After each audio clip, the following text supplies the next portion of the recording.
দুনিয়ায় ভিন্ন ভিন্ন ধর্মের দাবিদার আছে, কোন ধর্মীয় কিতাব মুখস্থ করে কোন উম্মত জগতে ছিলেন? রাসূলুল্লাহ বলছেন আমার উম্মতের তিনটা হাত চিহ্ন। এক চিহ্ন তবন মিললে তারা, তবন করিলে তারা নিঃশ্বাসা। এই যে কুর্তা আজকের বাইরে হয়েছে এখানে মাটি পর্যন্ত কেন মকরুত হয়নি হবে, কারণ তখন যেভাবে মাটির প্রহ্ন করিলে মকরুত হয়নি, কুর্তা এইভাবে প্রহ্ন করিলে মকরুত হয়নি। তো আমার উন্নতের পরিচয় এরা তখন কিনবে নিঃশ্বাসা পর্যন্ত।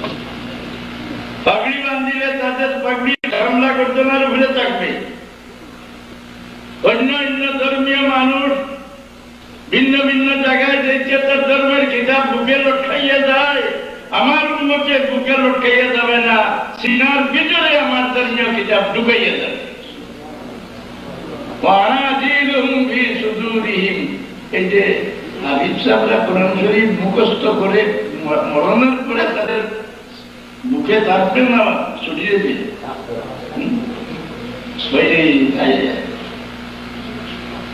মানুষ যাতে মরণের পরে